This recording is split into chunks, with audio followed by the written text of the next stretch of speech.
O telefone fixo tocou 3 vezes antes que eu atendesse. Era dezembro de 2007. O calor estava insuportável em São Paulo. E eu acabara de voltar do banco onde depositei mais um aluguel do condomínio. Alô? Falei, enxugando o suor com a toalha. Do outro lado da linha, ouvi a voz estridente da minha nora gritando com alguém. Diz pra essa velha que não quero mais ela aqui. Então percebi. Ela havia ligado sem querer, provavelmente discando errado no celular. Fiquei ali, parada, ouvindo meu próprio filho concordar. Tem razão, amor. Minha mãe é um peso morto mesmo. Naquele momento, com o cheiro de jasmim entrando pela janela e o barulho do ventilador cortando o silêncio, descobri que minha família me considerava um estorvo dispensável. Eles não sabiam que eu era a verdadeira proprietária do edifício onde viviam suas vidas de aparência. Você já descobriu que as pessoas que mais ama querem se livrar de você? Que sussurram pelas suas costas, planejando sua exclusão como quem planeja as férias? Eu descobri aos 60 anos, quando achava que já tinha visto de tudo nesta vida. Mas o pior não foi a descoberta em si. Foi perceber que eu tinha poder para mudar completamente o jogo e que eles nem imaginavam o que estava por vir. Meu nome é Vera Beatriz Santos. Hoje tenho 78 anos e durante muito tempo fingi ser a velhinha indefesa que todo mundo esperava que eu fosse. Durante décadas, deixei meu filho Ricardo e minha nora Camila acreditarem que dependia deles para sobreviver. Que bobagem, eu que sustentava aquela família inteira sem que eles soubessem. E quando descobri o que realmente pensavam de mim, decidi que era hora de parar de fingir. Esta é a história de como uma velha inútil transformou a vida de 2 pessoas que a desprezavam em um verdadeiro inferno na Terra. E antes que você me julgue, deixe-me contar todos os detalhes. Porque depois de ouvir tudo, talvez você entenda por que fiz o que fiz. Ou talvez você fique horrorizado comigo. Sinceramente, tanto faz. Eu durmo muito bem à noite. A história começa naquela tarde sufocante de dezembro. Lembra como era 2007? O Brasil estava crescendo, o Lula era presidente, todo mundo falava que íamos virar uma potência mundial. Eu acabara de voltar do Banco do Brasil da Rua Augusta, onde fazia questão de ir pessoalmente depositar os aluguéis dos meus inquilinos. 15 apartamentos espalhados por São Paulo, todos quitados, todos rendendo uma boa grana todo mês. Mas para meu filho e nora, eu era apenas a viúva coitada que recebia uma aposentadoriazinha mixuruca. Que ironia deliciosa, não é mesmo? Para entender direito esta história, preciso voltar um pouco no tempo. Eu me casei com Antônio Santos em 1968, quando tinha 21 anos. Ele era um homem visionário. Trabalhava como corretor de imóveis numa época em que São Paulo estava explodindo de crescimento. Nos anos 70 e 80, compramos apartamento por apartamento, sempre em locais estratégicos. Mooca, Tatuapé, Vila Prudente, bairros que todo mundo achava que eram fim de mundo na época. Antônio morreu em 1995, de infarto.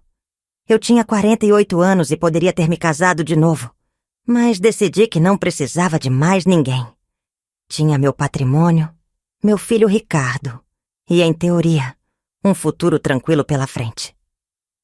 O que eu não esperava era que o próprio filho se tornaria meu maior desgosto. Ricardo sempre foi um menino mimado. Quando adolescente, tinha vergonha de morar na Muca.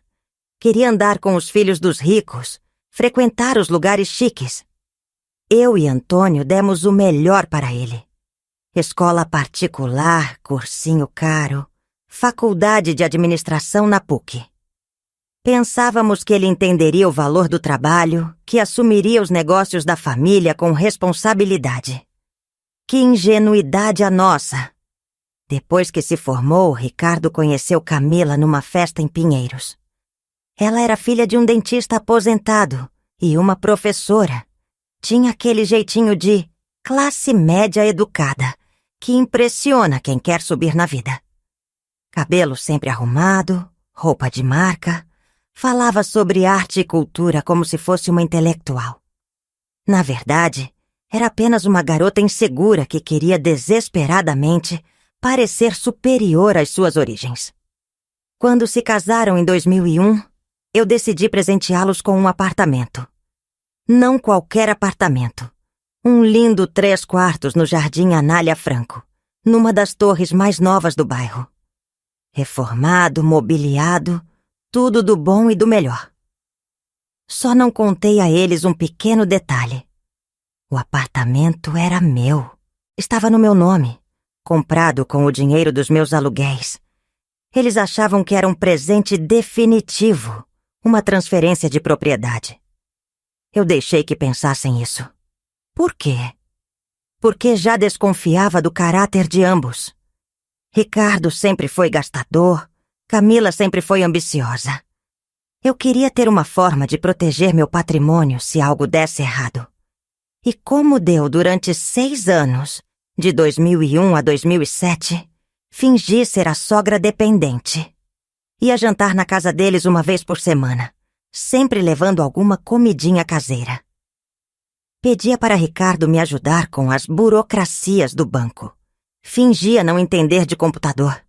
Me fazia de coitada quando o assunto era dinheiro. Ai, filho, essa aposentadoria não dá pra nada. Eu suspirava, enquanto secretamente depositava mais 3 mil reais de aluguel na minha conta. Eles caíram direitinho na minha representação. Ricardo me tratava com aquela paciência forçada que filhos dedicam às mães chatas. Camila fingia educação. Sempre me cumprimentava com um beijinho no rosto. Me chamava de Dona Vera, com aquele tom respeitoso e falso. Mas eu via nos olhos dela. Ela me considerava um atraso de vida, uma representante do Brasil cafona, que ela queria deixar para trás. A verdade é que eu estava testando eles o tempo todo. Queria ver até onde iriam, quanto aguentariam sustentar a farsa de amor familiar. E eu tinha razão de desconfiar, porque no final de 2007, descobri que eles não aguentavam mais fingir. Aquela ligação foi um divisor de águas na minha vida. Era uma quinta-feira, por volta das 4 da tarde. Eu havia acabado de chegar do banco e estava tirando os sapatos quando o telefone tocou. Atendi meio distraída, ainda organizando os comprovantes de depósito na mesa da cozinha. Alô? Silêncio do outro lado. Então ouvi vozes abafadas, como se alguém estivesse conversando longe do aparelho. Percebi que era uma ligação acidental. Provavelmente alguém havia discado meu número sem querer. Ia desligar quando reconheci a voz da Camila. Não aguento mais essa situação, Ricardo. Meu coração acelerou. Fiquei grudada no telefone, prendendo a respiração para ouvir melhor. E agora ela quer passar o Natal aqui? Fedorenta? Eu que sempre me arrumava com o maior capricho, sempre cheirando ao melhor perfume que o dinheiro podia comprar? Então ouvi a voz do meu filho. Meu próprio filho, que eu carreguei 9 meses na barriga, que criei com todo o amor do mundo. Você tem razão, amor. Minha mãe é um peso morto mesmo. Só serve para reclamar e atrapalhar nossa vida.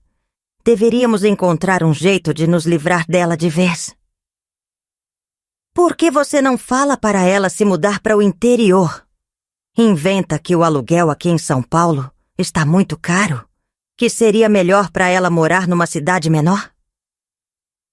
Boa ideia. Ou então a gente convence ela a ir para um daqueles asilos chiques. Fala que é para ela ter companhia de gente da idade dela. Perfeito. Qualquer coisa, menos ter que aturar essa velha por perto. Você viu como ela estava me olhando outro dia?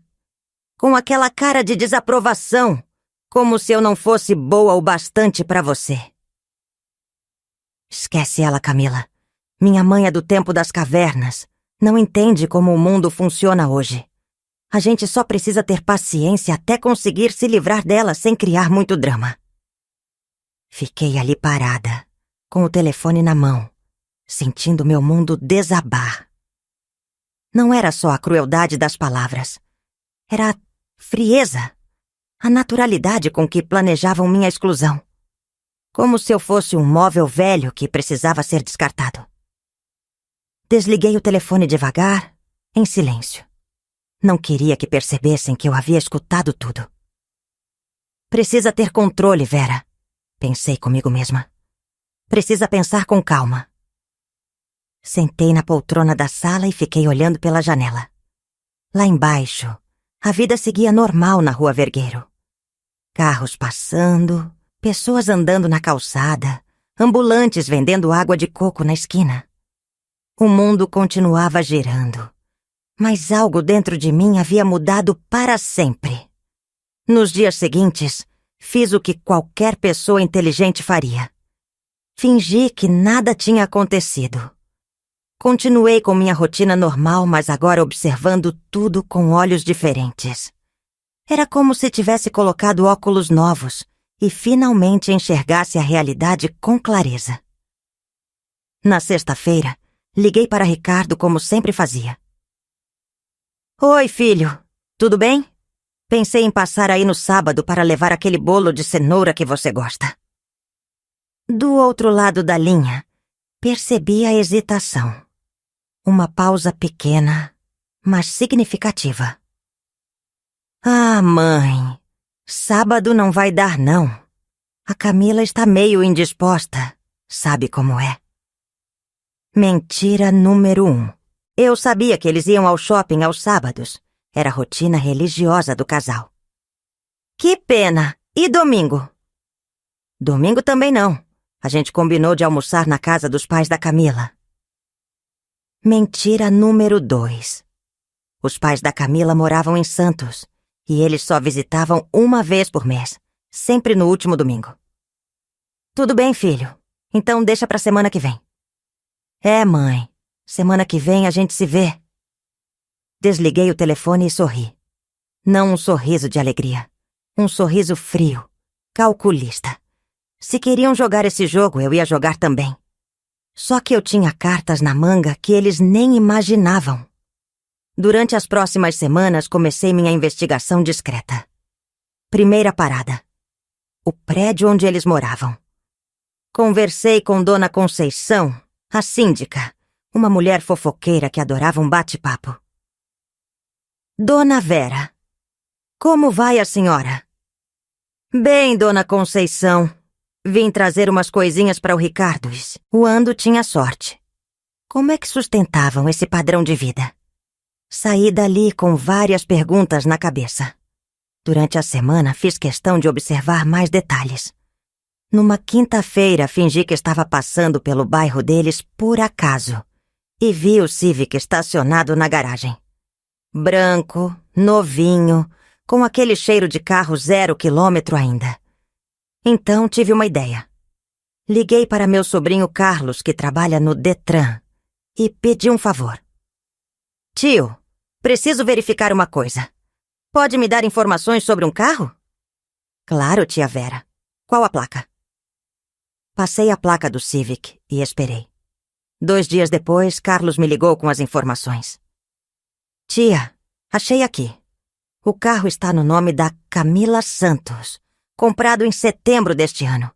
Valor declarado, R$55 mil. R$55 mil.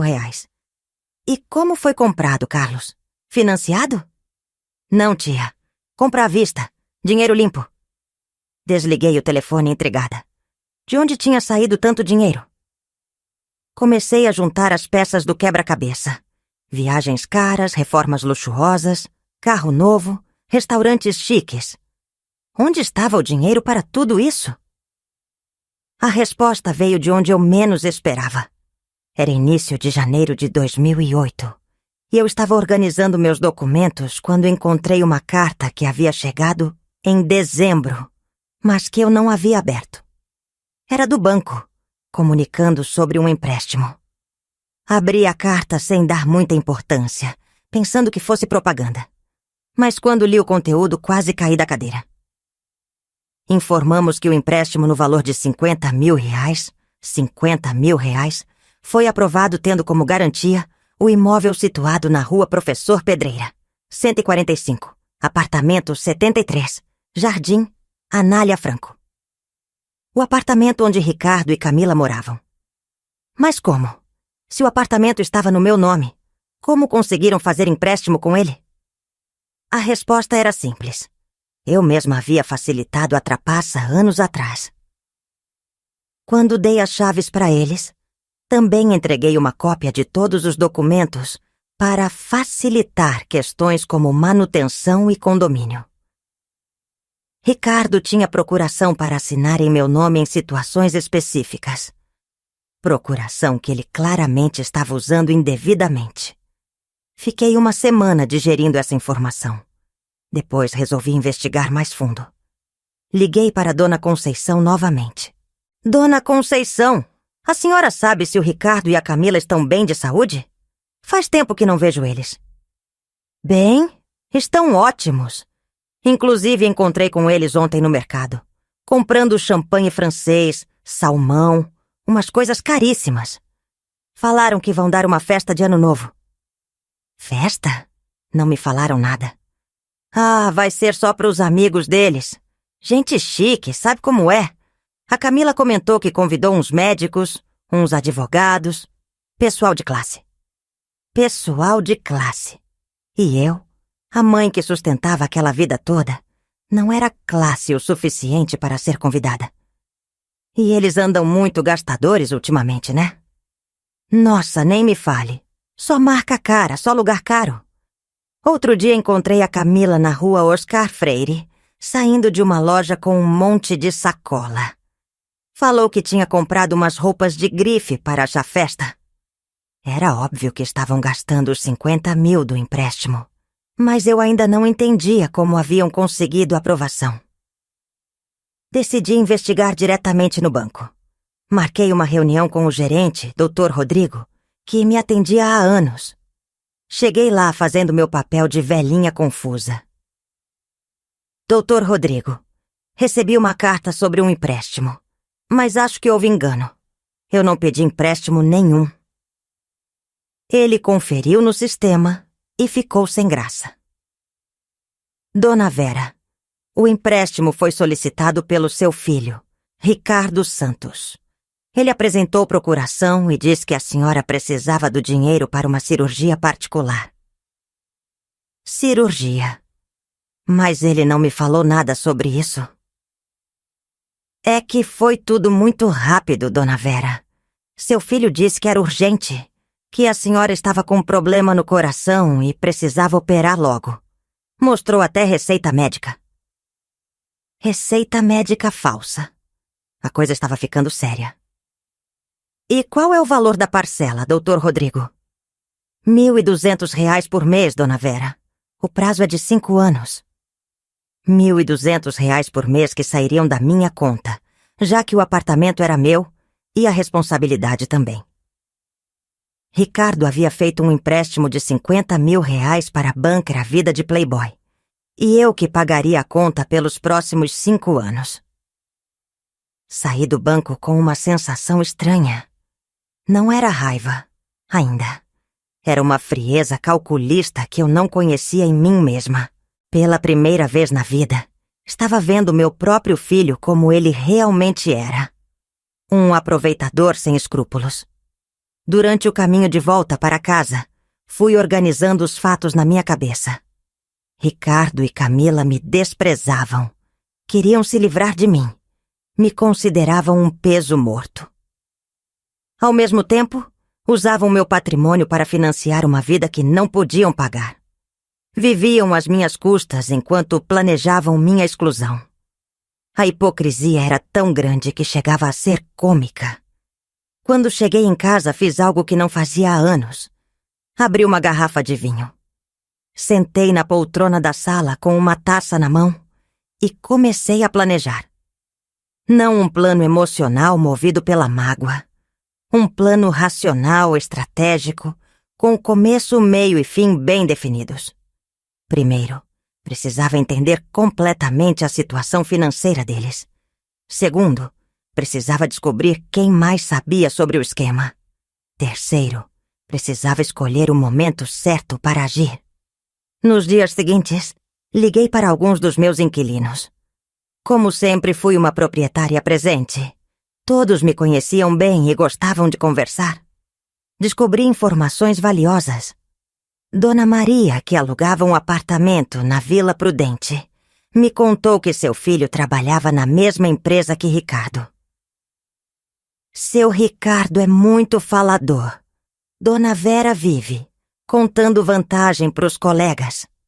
Semana passada disse que a mãe dele tinha deixado uma herança gorda, que agora ele podia viver bem sem se preocupar. Herança. E ele fala isso para todo mundo? Fala sim.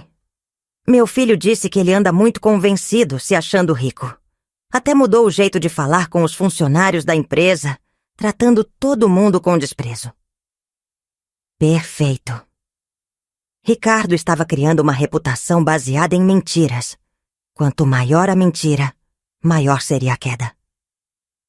Conversei também com seu Joaquim, aposentado que morava no prédio ao lado do meu.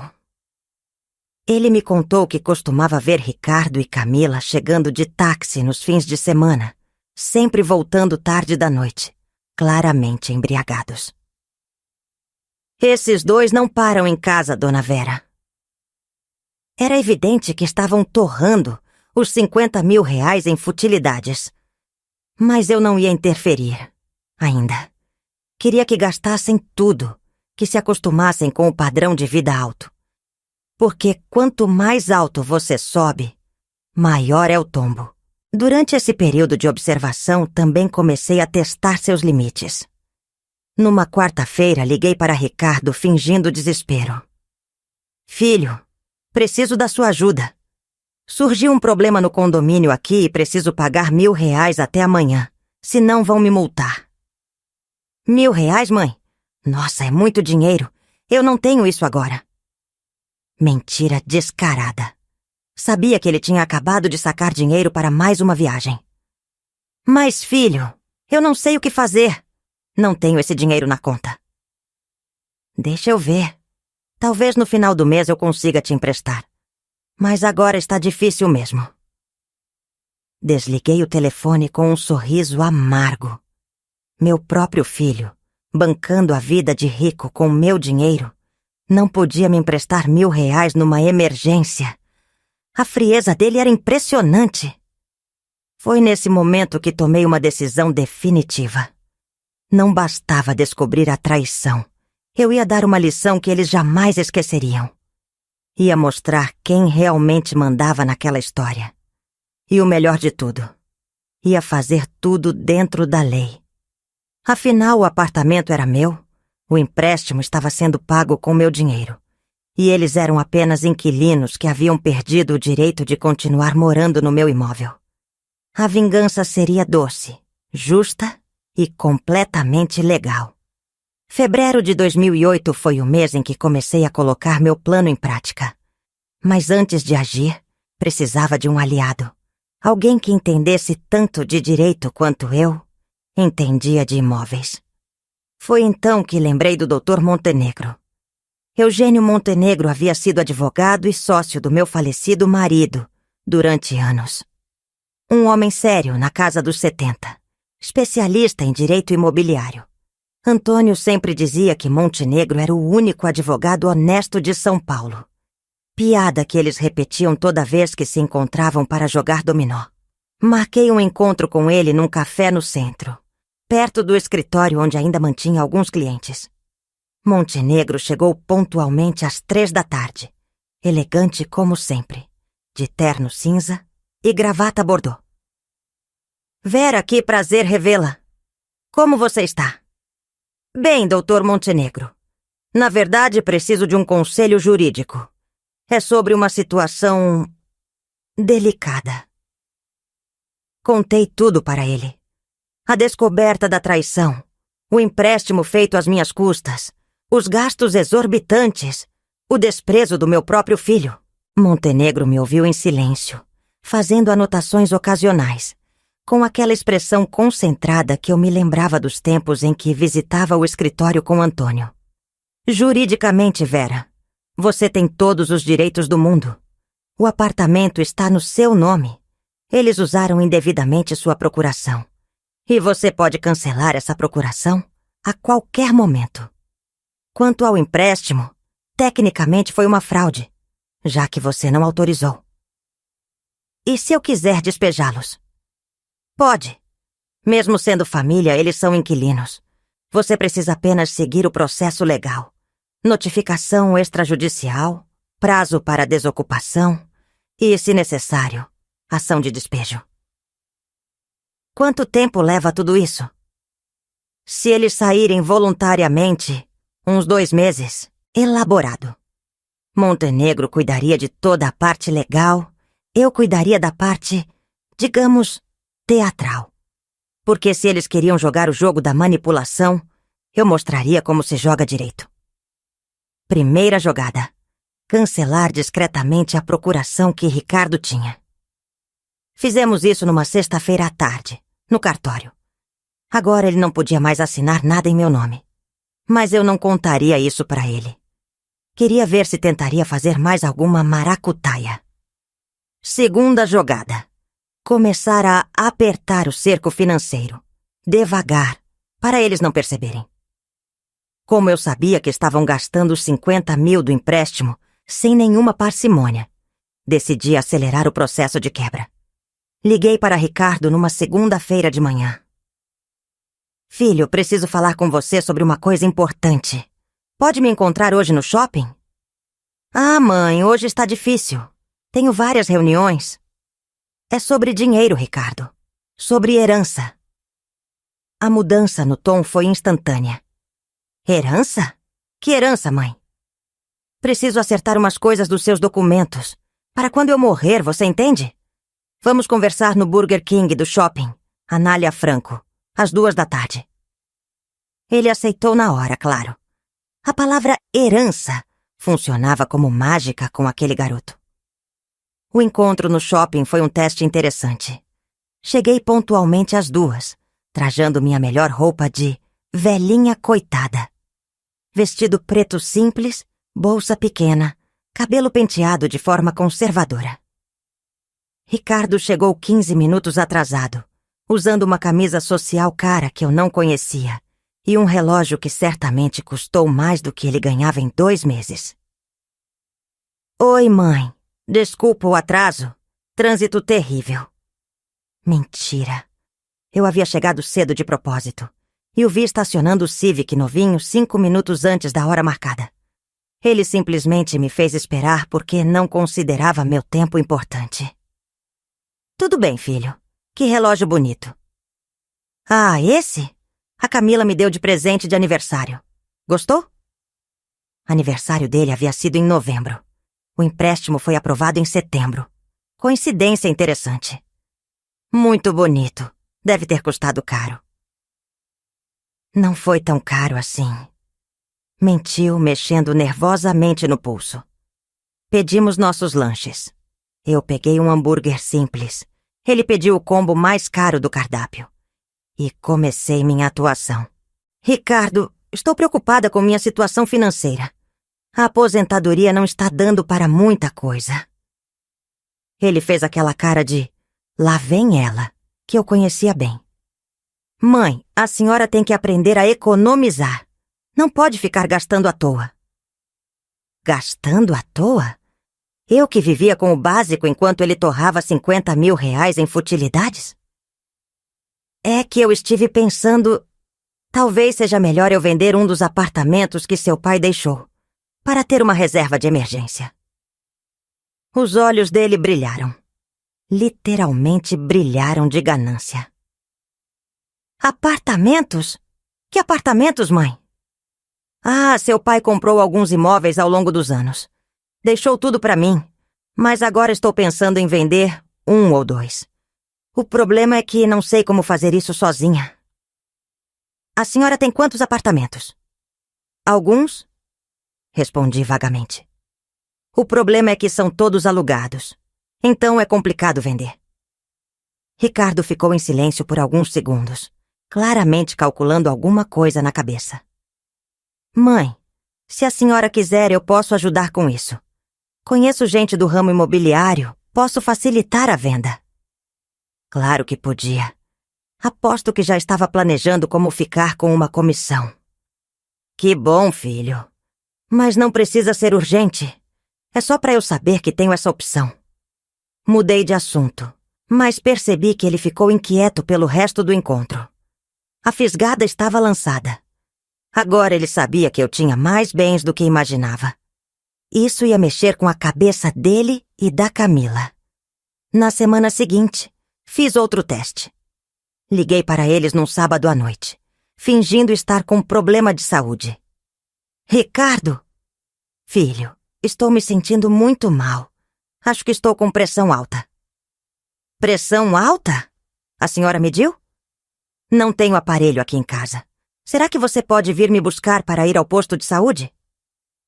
Silêncio constrangedor. Depois ouvi ele conversando com Camila ao fundo. Mãe, a gente estava saindo agora para um jantar importante. Não pode esperar até amanhã? É que estou com medo, filho. E se for algo sério? Olha, vou ligar para o meu amigo médico, Dr. Fábio. Ele pode dar uma orientação por telefone. Desligou e me deixou esperando por 40 minutos. Quando ligou de volta, disse que o Dr. Fábio havia recomendado que eu tomasse um chá de camomila e descansasse. Se piorasse, procurasse o hospital. Um chá de camomila para pressão alta. Se eu realmente tivesse passando mal, poderia ter morrido enquanto eles jantavam em algum restaurante chique. Foi nesse momento que qualquer resquício de dúvida desapareceu da minha mente. Meu filho realmente não se importava comigo. Eu era apenas um estorvo que atrapalha seus planos de vida. Em março, decidi aumentar a pressão psicológica. Queria que eles ficassem nervosos, ansiosos, sem entender o que estava acontecendo. Montenegro me deu uma ideia brilhante. Vera, que tal começarmos oficialmente o processo, mas sem eles saberem? Vamos preparar toda essa documentação, fazer a notificação, mas segurar tudo até o momento certo. Como assim? Vamos fazer uma notificação extrajudicial e mandar pelos correios. Só que você vai interceptar a correspondência antes deles receberem. Assim temos tudo pronto, mas mantemos o elemento surpresa. Genial. Montenegro realmente entendia de estratégia. Passamos 2 semanas preparando todos os documentos. A notificação era uma peça de arte jurídica. Clara, direta, irrefutável. Dizia que eu, Vera Beatriz Santos, proprietária do imóvel situado à Rua Professor Pedreira, 145, apartamento 73, notificava os ocupantes Ricardo Santos e Camila Santos, que tinham prazo de 30 dias para desocupar voluntariamente o imóvel, sob pena de ação de despejo.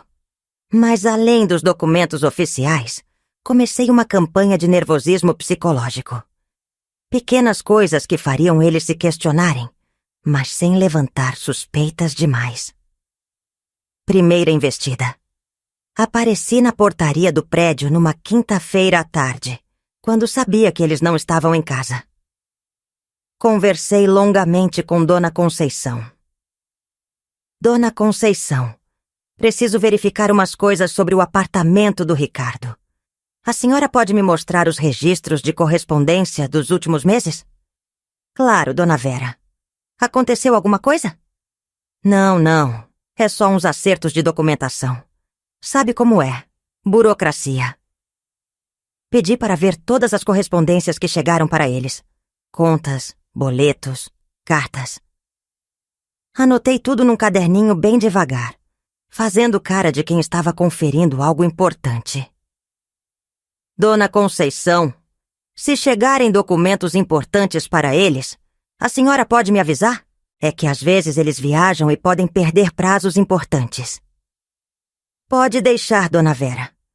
A senhora sempre foi muito cuidadosa com essas coisas. Na sexta-feira, Ricardo me ligou meio nervoso. Mãe, a síndica disse que a senhora esteve lá ontem. Aconteceu alguma coisa? Não, filho. Só fui verificar umas pendências do condomínio. Nada demais.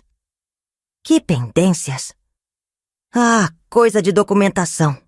Seu pai sempre cuidava dessas coisas. Agora eu tenho que aprender. Percebi a inquietação na voz dele, mas deixei por isso mesmo. Segunda investida. Comecei a aparecer no prédio com mais frequência, sempre com uma desculpa diferente. Uma vez fui conferir o interfone, outra vez para falar com o síndico sobre as reformas no prédio. Sempre cumprimentava os vizinhos, sempre fazia questão de me mostrar presente. Terceira investida. A mais cruel. Numa segunda-feira, liguei para Ricardo de manhã cedo. Filho, preciso te contar uma coisa importante. Estive conversando com o Dr. Montenegro sobre meus bens. Dr. Montenegro? Quem é esse? O advogado do seu pai. Ele disse que preciso regularizar algumas situações para proteger a herança. Que situações, mãe? É meio complicado explicar por telefone, mas ele disse que eu preciso revisar todas as procurações que dei, todos os documentos que assinei, para ter certeza de que tudo está correto. Silêncio do outro lado. A senhora deu procuração para alguém? Para você, né, filho? Quando vocês se mudaram para o apartamento. Lembra? Ah, lembro. Mas eu podia sentir o nervosismo dele. O Dr. Montenegro disse que é melhor cancelar e refazer tudo, para evitar problemas futuros. Que tipo de problemas? Ah, essas coisas de cartório, registro. Você entende dessas coisas melhor que eu. Era mentira. Eu entendia perfeitamente, mas queria que ele ficasse inseguro. Quando a senhora vai fazer isso? Na semana que vem, provavelmente. O Dr. Montenegro vai me explicar direitinho como funciona. Desliguei o telefone e sorri. Agora ele sabia que eu estava mexendo em questões legais, revisando documentos, conversando com o advogado. A paranoia começaria a corroer a mente dele. Abril chegou com uma São Paulo ensolarada e eu com todos os documentos prontos. Montenegro havia preparado um dossiê completo. Notificação extrajudicial, ação de despejo, cancelamento de procuração e até uma representação criminal pela falsificação de documento para conseguir o empréstimo. Vera, chegou a hora de decidir. Você quer ir com tudo ou prefere dar uma chance para eles se explicarem? Dr. Montenegro, eles tiveram meses para se explicar. Na verdade, eles tiveram anos para me tratar com respeito. Agora é tarde demais. Então vamos executar o plano na íntegra? Vamos, mas quero fazer isso no momento certo, na frente das pessoas certas. Quero que a humilhação seja proporcional à traição. Escolhi a data. 20 de abril, domingo, durante o almoço de Páscoa que eles iam dar para os amigos. Contratos de aluguel, procurações, essas coisas. Ele disse que tem apartamento que está sendo usado sem contrato direito. Podia sentir o desespero dele do outro lado da linha. E o que acontece quando um apartamento está sendo usado sem contrato? Ah, segundo o Dr. Montenegro, o proprietário pode retomar o imóvel a qualquer momento. Legalmente, quem está lá sem contrato é considerado invasor. Invasor? Invasor. Pode ser despejado até judicialmente. Desliguei o telefone e fiquei imaginando a cara dele. Apostava que naquele exato momento ele estava contando tudo para Camila e os dois estavam entrando em pânico. Na quinta-feira fiz a jogada final da preparação. Apareci no prédio de manhã cedo, quando sabia que eles estavam trabalhando, e conversei com Dona Conceição. Dona Conceição, no domingo eu vou estar aqui com meu advogado. Vamos precisar conferir uns documentos do apartamento 73. Aconteceu alguma coisa grave, Dona Vera? Não é grave. É só burocracia. Mas se eles perguntarem, diga que é sobre regularização de contrato. Pode deixar. Sabia que Dona Conceição contaria para todo mundo, incluindo Ricardo e Camila. Queria que eles ficassem desesperados durante o fim de semana, imaginando o que ia acontecer. No sábado à noite, Ricardo me ligou. A voz dele estava estranha, quase desesperada. Mãe, a síndica disse que a senhora vem aqui amanhã com um advogado. É sobre o quê? Ah, filho, é sobre aquelas regularizações que eu te falei. O doutor Montenegro precisa ver uns papéis. Mas por que amanhã? A gente vai ter um almoço com os amigos? Pois é, eu até falei isso pra ele. Mas ele disse que domingo era o único dia que tinha disponível. Não vai atrapalhar vocês, vai? Não, não vai atrapalhar, não. Claro que ia atrapalhar. E era exatamente isso que eu queria. Que horas a senhora vem? Por volta das 2 da tarde, logo depois do almoço de vocês. Tá bom, mãe. A gente te espera. Desliguei o telefone e abri uma garrafa de vinho. Era minha última noite como a velhinha coitada. No dia seguinte, Vera Beatriz Santos, empresária e proprietária de 15 imóveis em São Paulo, faria sua estreia oficial. E seria um espetáculo inesquecível. Domingo, 20 de abril de 2008. Acordei às 6 da manhã, apesar de ter dormido pouco. Não era nervosismo, era expectativa. Como uma atriz no dia da estreia da peça mais importante de sua carreira. Escolhi minha roupa com cuidado. Nada de vestido preto de velhinha coitada. Tailleur azul marinho, salto baixo, mas elegante. Cabelo preso em coque, maquiagem discreta, mas impecável. Queria parecer o que realmente era. Uma empresária séria e determinada. Montenegro chegou à minha casa às 12h30, trajando seu melhor terno. Trouxe uma pasta de couro marrom repleta de documentos. Contratos, certidões, notificações, tudo perfeitamente organizado. Pronta para o grande dia, Vera? Mais do que pronta. Estou ansiosa. Lembra do que combinamos? Deixa eu falar primeiro. Estabelecer o tom jurídico. Depois você entra com a parte pessoal. Lembrado. E você trouxe a notificação? Aqui está, disse ele me mostrando o envelope lacrado. Notificação extrajudicial de despejo, com prazo de 30 dias. A partir do momento que entregarmos isso, eles têm 1 mês para sair voluntariamente. E se não saírem?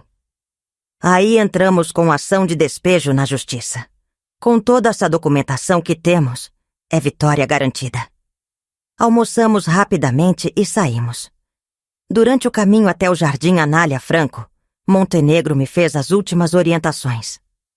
Vera, independente do que eles disserem, não aceite desculpas nem promessas.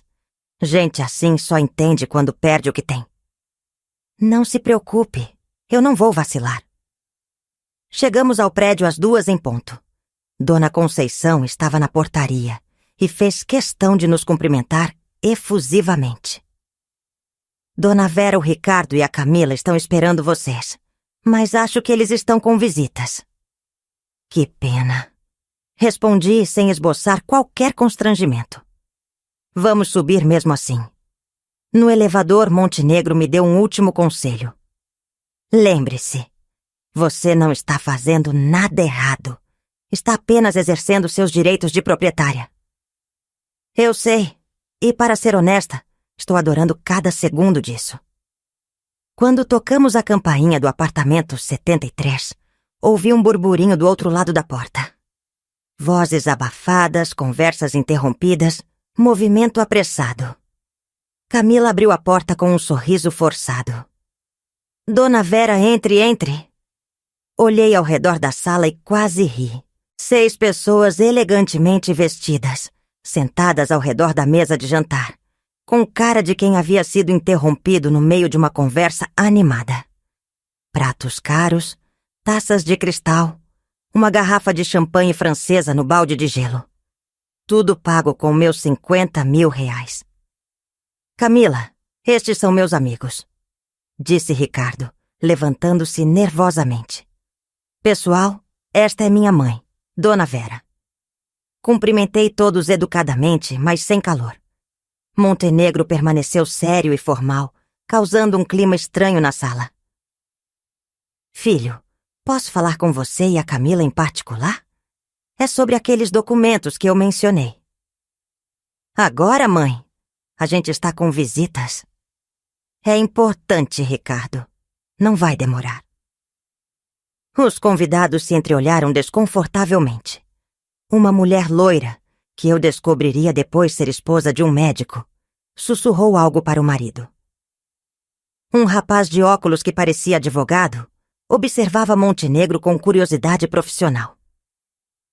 Pessoal, vocês podem ficar à vontade, disse Camila claramente constrangida. A gente resolve isso rapidinho. Fomos para o quarto do casal. Ricardo fechou a porta e me olhou com aquela expressão de filho impaciente que eu conhecia tão bem. Mãe, não podia ter esperado até amanhã? A gente está recebendo pessoas importantes. Importantes para quem, Ricardo? Para você ou para mim? Ele ficou desconcertado com minha mudança de tom. Como assim? Foi aí que Montenegro entrou em ação. Senhor Ricardo, senhora Camila, meu nome é Eugênio Montenegro, advogado especialista em direito imobiliário. Estou aqui a pedido da Dona Vera para tratar de uma questão muito séria. O clima mudou instantaneamente. Camila empalideceu. Ricardo engoliu em seco. Que questão? Perguntou Camila, tentando manter a compostura. A questão da ocupação irregular deste apartamento. Como assim, ocupação irregular? Explodiu Ricardo. Este apartamento foi presente da minha mãe quando eu me casei. Montenegro olhou para mim e fez um sinal discreto. Era minha vez. Não, Ricardo. Não foi presente. Foi empréstimo. Empréstimo? Este apartamento nunca saiu do meu nome. Vocês apenas receberam autorização para morar aqui. Autorização que estou revogando hoje. O silêncio que se seguiu foi ensurdecedor. Ricardo e Camila me olhavam como se estivessem vendo um fantasma. Mãe, o que a senhora está falando? Claro que foi presente. A senhora mesmo disse. Eu disse que vocês podiam morar aqui. Nunca disse que o apartamento seria de vocês. Montenegro abriu sua pasta e retirou uma certidão de registro do imóvel. Como podem ver neste documento, o apartamento 73 da Rua Professor Pedreira está registrado em nome de Vera Beatriz Santos, desde 2001. Nunca houve transferência de propriedade. Camila estava quase em choque. Mas a gente fez reformas, comprou móveis, fez a vida toda aqui. Com que dinheiro, Camila? Perguntei, deixando minha voz ficar mais fria. Com o dinheiro do empréstimo que vocês fizeram usando este apartamento como garantia? Os dois ficaram paralisados. Era já a confirmação de que eu sabia de tudo. Como a senhora ficou sabendo?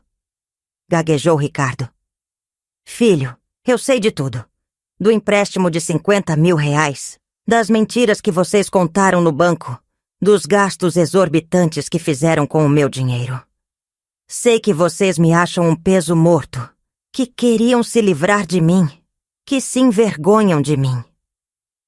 Mãe, não é assim. Não é assim. Explodi, abandonando completamente a máscara de velhinha frágil. Eu escutei vocês falando, Ricardo. Camila começou a chorar. Dona Vera, foi mal entendido. A gente estava nervoso. Nervoso? Nervoso? Minha voz estava subindo perigosamente. Vocês estavam nervosos gastando-te o meu dinheiro em champanhe francês? Nervosos comprando carro novo com a minha garantia? Nervosos fazendo festa para os amigos chiques, enquanto eu fingia precisar de ajuda para pagar 1.000 reais? Ricardo tentou se aproximar. Mãe, calma. Vamos conversar com calma. Não chega de mentira. Montenegro interveio com sua voz profissional. Senhor Ricardo, senhora Camila, estou entregando formalmente esta notificação extrajudicial, disse, estendendo o envelope lacrado. Vocês têm 30 dias para desocupar voluntariamente este apartamento. Caso não o façam, entraremos com ação de despejo na justiça. 30 dias? Sussurrou Camila. 30 dias, confirmei friamente. O mesmo prazo que eu teria se vocês me pusessem num asilo, não é mesmo? A realidade finalmente bateu. Ricardo tentou uma última cartada. Mãe, para com isso, a senhora não pode fazer isso conosco. Família? Soltei uma risada amarga. Família não planeja se livrar da mãe porque ela é inconveniente. Família não rouba. Família não mente. Família não se envergonha dos seus. Do outro lado da porta, ouvia-se um silêncio constrangedor na sala. Os convidados, obviamente, estavam escutando tudo. Minha voz havia subido o suficiente para atravessar as paredes. Era parte do plano. Eu queria que todo mundo soubesse. E agora, o que vocês vão fazer? Perguntei, cruzando os braços. Vão contar para os seus amigos chiques que a velha fedorenta é, na verdade, a proprietária do apartamento? Que vocês são apenas inquilinos sendo despejados? Camila soluçava baixinho. Ricardo parecia estar em choque. Mãe, pelo amor de Deus, onde a gente vai morar? Não sei, filho. Não é mais problema meu. Vocês são adultos, independentes, bem-sucedidos, informados de que terão que procurar outro lugar para as próximas reuniões sociais. A mulher loira arregalou os olhos. Como assim? Este apartamento é meu. Meu nome, minha escritura, meu direito. E acabei de notificar meu filho e minha nora que tem 30 dias para se mudar. O advogado de óculos se levantou, visivelmente desconfortável. Acho melhor a gente ir embora. Ricardo, Camila, muito obrigado pelo almoço. Não precisam ir embora por minha causa, disse ajeitando a bolsa. Eu e o Dr. Montenegro já estamos saindo. Só vim exercer meus direitos de proprietária. Ricardo e Camila apareceram na sala, ambos com cara de velório. Os amigos se entreolharam sem saber o que fazer. Mãe, por favor, não faz isso! Implorou Ricardo com a voz embargada. 30 dias, Ricardo. Usem bem este tempo. Caminhei até a porta, parei e me virei uma última vez. Ah, e Ricardo? Sobre aquela conversa que tivemos no shopping, lembra? Sobre eu vender alguns apartamentos para ter uma reserva? Pois bem, não vou vender nada. Tenho 15 apartamentos alugados em São Paulo. Todos no meu nome. Todos me dando uma renda mensal excelente. Nunca precisei da ajuda de vocês para nada. Vocês é que dependiam de mim e não sabiam. A expressão de choque no rosto dele era impagável. 15 apartamentos? 15. E vocês perderam o direito a todos eles no momento em que decidiram me humilhar. Saí do apartamento de cabeça erguida, Montenegro ao meu lado. No elevador, ele me olhou com admiração. Vera, isso foi magistral. Não podia ter saído melhor. Foi apenas justiça, Dr. Montenegro. Justiça poética. Quando chegamos ao térreo, Dona Conceição estava obviamente curiosa. Dona Vera, correu tudo bem? Correu perfeitamente, Dona Conceição. Aliás, preciso avisá-la de uma coisa. O apartamento 73 vai ficar vago em breve. Se conhecer alguém interessado em alugar, pode me procurar. Vago? Mas o Ricardo e a Camila vão se mudar. Questão familiar, a senhora entende. Saímos do prédio e caminhamos até o carro de Montenegro. Apenas quando entrei no banco do passageiro é que a emoção me atingiu. Não era tristeza, era uma sensação de alívio profundo, como se tivesse carregado um peso enorme nas costas durante anos e finalmente pudesse se livrar dele. Como se sente? Perguntou Montenegro ligando-se o motor. Livre. Respondi sem hesitação. Pela primeira vez em anos me sinto completamente livre. E era verdade. A velhinha coitada havia morrido naquele apartamento. Em seu lugar nascera uma mulher que jamais permitiria ser desrespeitada novamente. A vingança estava apenas começando. Os 30 dias que se seguiram foram os mais estranhos da minha vida. Não pela ansiedade. Eu sabia que Ricardo e Camila não tinham escolha senão sair. Mas pela sensação contraditória que tomou conta de mim. Era como se tivesse vencido uma guerra, mas perdido algo importante no processo. Durante a primeira semana após o confronto, eles tentaram de tudo. Ricardo me ligava todos os dias, ora implorando perdão, ora tentando negociar. Camila chegou a se aparecer na minha casa numa quinta-feira à noite, chorando e pedindo mais uma chance. Eu as ouvi em silêncio, sem demonstrar qualquer emoção, e depois repeti sempre a mesma frase. 30 dias, não um dia a mais. A coisa mais interessante foi observar como eles lidaram com a humilhação social. Dona Conceição me contou que os amigos chiques pararam de frequentar o apartamento. O médico e a mulher loira que estavam no almoço espalharam a história pelo círculo social deles. Como a sogra maluca havia despejado o próprio filho.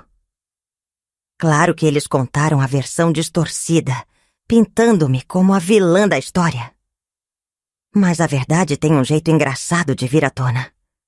Quando souberam que eu tinha 15 apartamentos e que sustentava Ricardo sem ele saber, a narrativa mudou. De repente, eu não era mais a sogra maluca. Era a empresária esperta que descobriu o golpe do filho. São Paulo é uma cidade grande, mas os círculos sociais são pequenos. Em 2 semanas, todo mundo nos bairros de classe média já estava comentando o caso. E a opinião popular não estava do lado deles. Ricardo tentou uma última cartada desesperada. No 18º dia, apareceu na minha casa com uma proposta. Mãe, a gente pode morar num apartamento menor. A senhora tem outros imóveis, né? Aluga um para a gente por um preço camarada. E prometo que vamos mudar completamente. Olhei para ele, meu filho único, que eu havia criado com tanto amor. E senti uma frieza que me assustou. Era como se estivesse vendo um estranho. Ricardo, você ainda não entendeu, né? Não é sobre o apartamento, é sobre respeito. E respeito perdido não se recupera. Mas mãe... Não existe mais, mas mãe. Vocês tiveram anos para me respeitar. Escolheram me desprezar. Agora vivam com as consequências. Ele saiu da minha casa chorando. Pela primeira vez desde criança, vi meu filho chorar de verdade. E sabe o que eu senti? Nada. Absolutamente nada. Foi aí que percebi o que a vingança havia feito comigo. Não me havia tornado mais forte. Havia me tornado mais fria. O amor maternal que eu pensava ser indestrutível havia simplesmente evaporado. Como se nunca tivesse existido. Durante as noites daquelas 3 semanas, eu ficava acordada pensando nisso. Será que eu havia ido longe demais? Será que existia volta? Mais importante, eu queria que existisse volta? A resposta era não. E isso me perturbava mais do que qualquer coisa que Ricardo e Camila haviam feito comigo. No 25º dia, recebi uma ligação de uma mulher que se identificou como corretora de imóveis. Dona Vera, sou da Fernandes em Associados. O senhor Ricardo Santos me passou seu contato. Ele disse que a senhora tem um apartamento para alugar no Jardim Anália Franco? Tenho sim, mas ainda não está disponível. Ele mencionou que vocês têm um prazo até domingo e queria saber se a senhora já tem interessados. Posso agendar uma visita para segunda-feira? Pode sim. Desliguei o telefone e ri. Ri mesmo, uma risada seca e amarga. Eles estavam tão desesperados que já estavam ajudando a alugar o próprio apartamento para estranhos. No sábado, véspera do prazo final, Montenegro me ligou. Vera, eles entraram em contato com o meu escritório. Querem negociar mais uma semana. E o que você disse? Que cliente minha não negocia com quem a desrespeitou?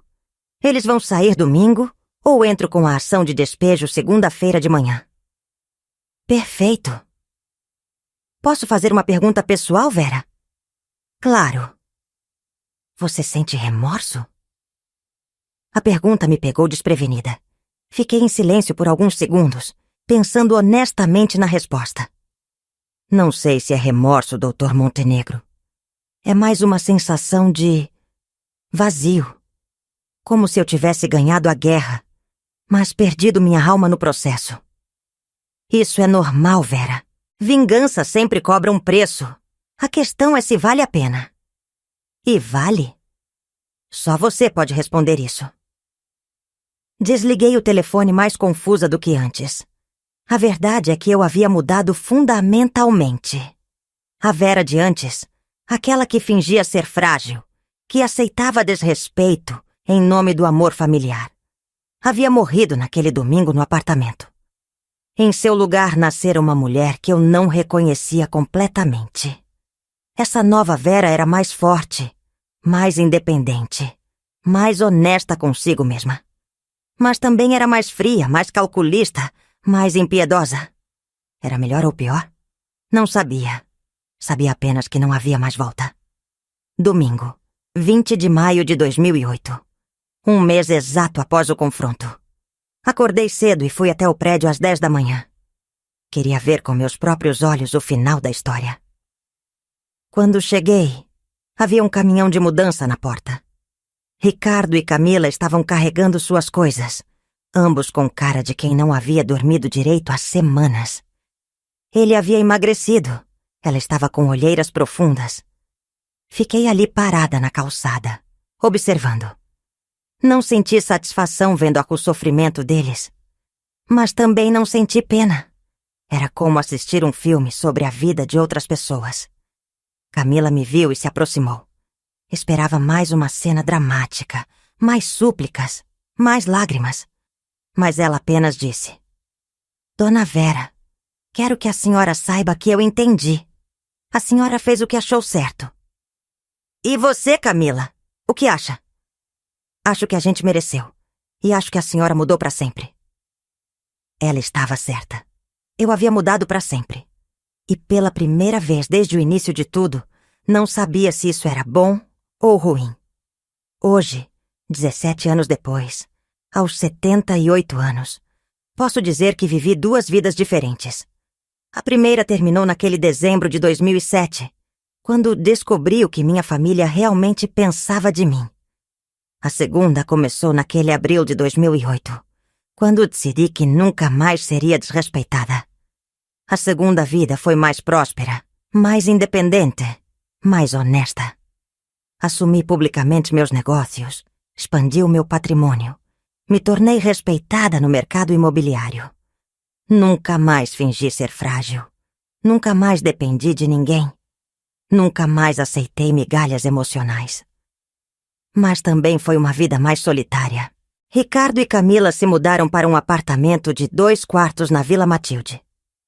Ele mudou de emprego 3 vezes nos anos seguintes, sempre ganhando menos do que precisava para manter o padrão de vida anterior.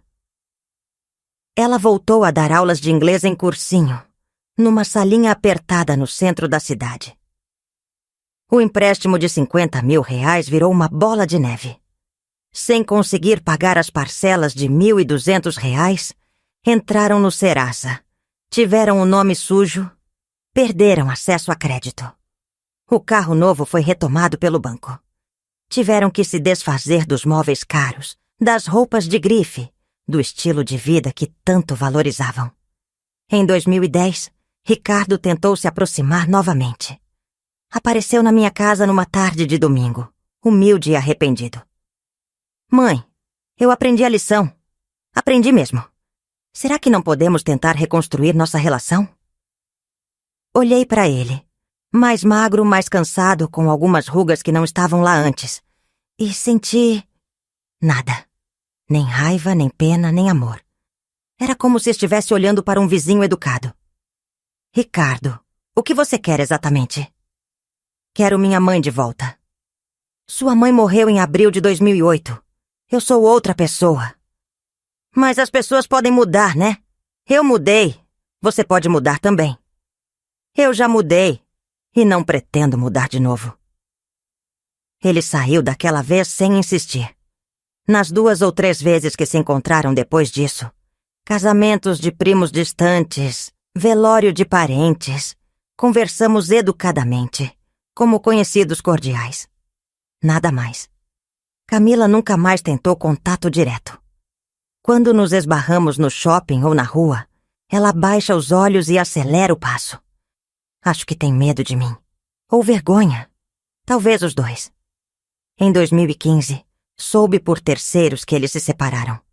A pressão financeira, o rebaixamento social, a humilhação constante. Tudo cobrou seu preço. Ricardo voltou a morar sozinho. Camila se casou com um contador mais velho e vive discretamente na Zona Leste. Às vezes me pergunto se deveria sentir pena dele. Se deveria ter dado uma segunda chance.